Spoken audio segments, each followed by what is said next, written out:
Good morning, student. Today we are going to start coal and petroleum. Coal and petroleum are the fossil fuels, and we dig out them from the earth. So they also known as a minerals, right? So coal and petroleum formed by the dead remains of the living beings. This is the reason they known as a fossil fuel. So in this chapter we will study coal and petroleum in the detail, right? So first we are going to understand what is the meaning of natural and man-made. Natural things, as we obtain them from the earth directly and we use them directly. For example, minerals हैं, petroleum और कोल हो गए, इसमें light है, soil है, water है, air है, ये सब नेचुरल थिंग्स हैं. क्रॉप्स हैं, फ्रूट्स हैं, वेजिटेबल्स, ग्रेन्स एंड वुड, ये सब हमारे नेचुरल थिंग हैं जो हमें नेचर से मिलते हैं और हम एज सच उनको यूज़ करते हैं. आपके स्पाइसेस हैं, फ्लावर्स हैं, ये सब आपके क्या है, नेचुरल. एनिमल्स हैं, ये सब नेचुरल मटेरियल है.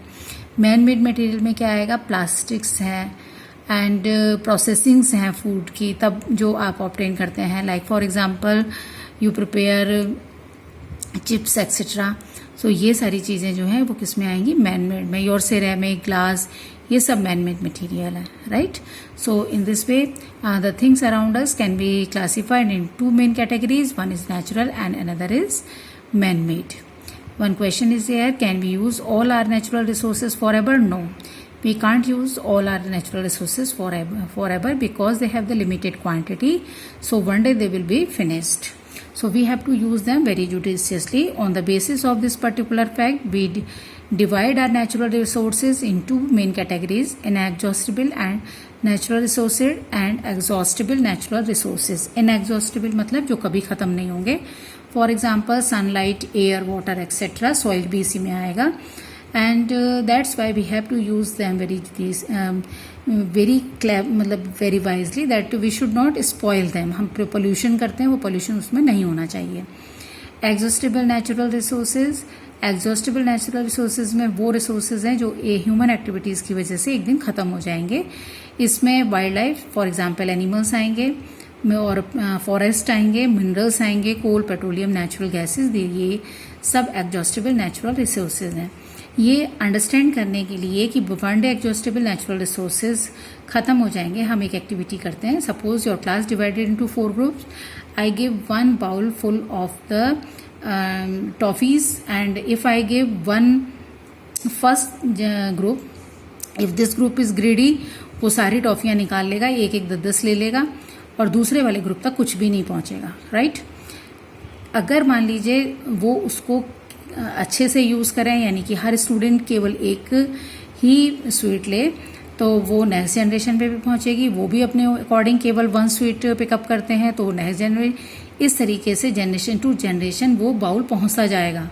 लेकिन अगर फर्स्ट ग्रुप ग्रीडीनेस दिखाता है, लालची हो जाता है और मैक्सिमम अपना हथिया लेता है, दोनों हाथों में भर लेता है, तो नेक्स्ट जनरेशन तक कुछ नहीं पहुंचेगा. तो ये समझाना है कि जो वाइल्ड लाइफ मिनरल, कोल, पेट्रोलियम है, ये एक लिमिटेड अमाउंट में है.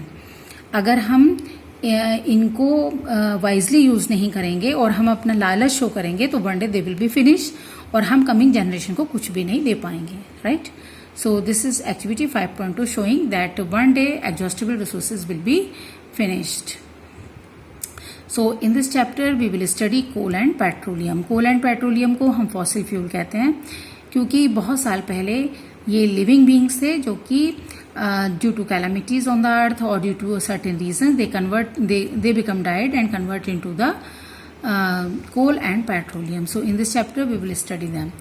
Number 1, first of all we are going to study coal. Coal जो है ब्लैक कलर का स्टोन लाइक होता है और जब हम इसकी माइनिंग करते हैं तो ये बिल्कुल रॉक जैसा ही निकलता है, ठीक है.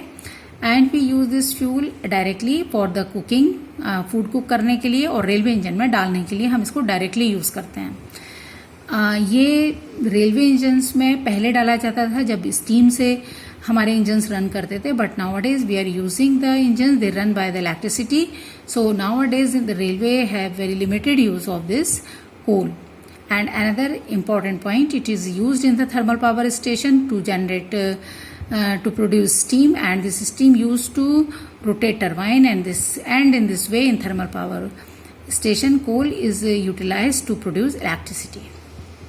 So coal is also utilized in the different as a fuel in different और in various industries. Story of the coal. अब इसमें हमें ये पढ़ना है कि कोल का लॉन्ग एगो फॉर्मेशन कैसे हुआ था. ये माना जाता है कि about 300 million year ago earth had dense forest. ये जुरासिक पीरियड का टाइम था जब डायनासोर्स और टेरिडोफाइट से हमारी अर्थ कवर थी, यानी बहुत डेंस फॉरेस्ट थे और बहुत बड़े बड़े एनिमल उस समय थे.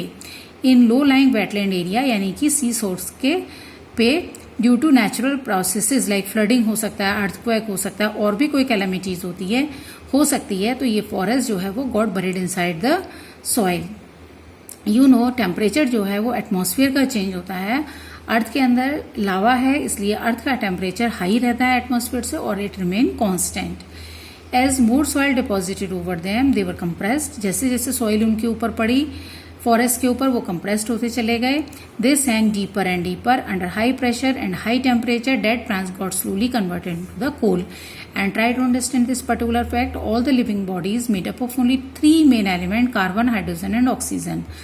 Out of these three, hydrogen and oxygen are volatile in nature and they are gaseous in nature.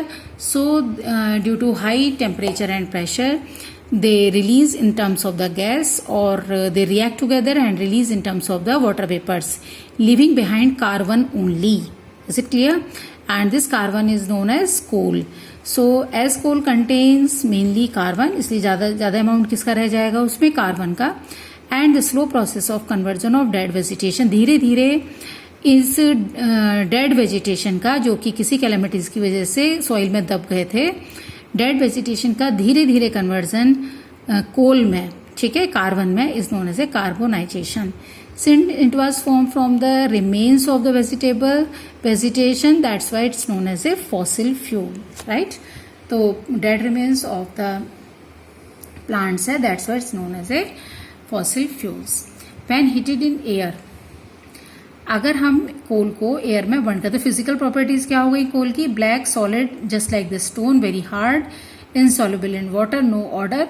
ये सब कोल की प्रॉपर्टीज हैं. But what are the chemical properties? When we burn coal in air it react with oxygen and form mainly carbon dioxide along with oxides of nitrogen, sulfur, etc. Because in very small amount these elements are present in the plants. Coal is produced in industry to get some useful products such as coke, coal tar and coal gas.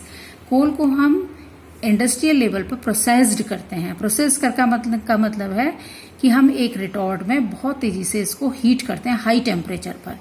अब यहाँ भी ये आपको समझना है बहुत अच्छी तरीके से कि कोल जो है, ठीक है, अगर आप एयर में बर्न करोगे तो जल जाएगा. हमें कोल को बर्न नहीं करना है, हमें इसके डिफरेंट फ्रैक्शंस को सेपरेट आउट करना है, क्योंकि इसमें बहुत सारे वैल्यूएबल प्रोडक्ट्स हमें मिलेंगे, राइट.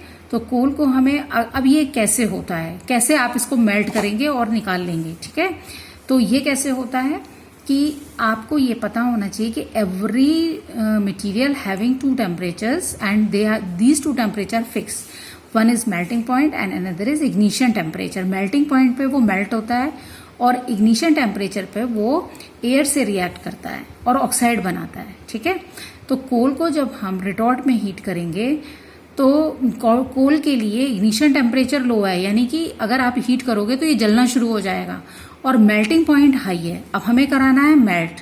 तो अगर हम ऑक्सीजन की सप्लाई को स्टॉप कर दें, यानी इनर्ट मीडियम प्रोवाइड कर दें, तो हमारा कोल जो है वो मेल्ट हो जाएगा और वो जलेगा नहीं, क्योंकि ऑक्सीजन है ही नहीं तो जलेगा नहीं. तो हम यही करते हैं कि इनर्ट मीडियम में रिटॉर्ट्स में इसको गर्म करते हैं. गर्म करने पर इसके डिफरेंट फ्रैक्शंस हमें मिलते हैं. सबसे पहला फ्रैक्शन मिलता है गैसेस फ्रैक्शन, जिसको हम कोल गैस कहते हैं, और हम इस गैस को वाटर से पास करते हैं. तो वाटर में एक लेयर सिरपी लिक्विड की नीचे जमा हो जाती है, जिसको हम कोल टार कहते हैं, और कुछ मटीरियल्स, कुछ केमिकल्स वाटर में डिसॉल्व हो जाते हैं, ठीक है. तो ये जो वाटर होता है ये भी वेस्ट नहीं होता है, इसको हम डिफरेंट फर्टिलाइजर्स वगैरह बनाने के लिए इस्तेमाल करते हैं. और एक पार्ट होता है जो टोटली नॉन वोलेटाइल होता है, वो रिटॉर्ट में रह जाता है, उसको हम कोक कहते हैं. तो हमारा कार्बन टोटली नॉन वोलेटाइल है, तो कोक जो है उसमें मैक्सिमम परसेंटेज कार्बन की होती है. 95% से ऊपर परसेंटेज स्कोप में कार्बन की होती है। Thank you.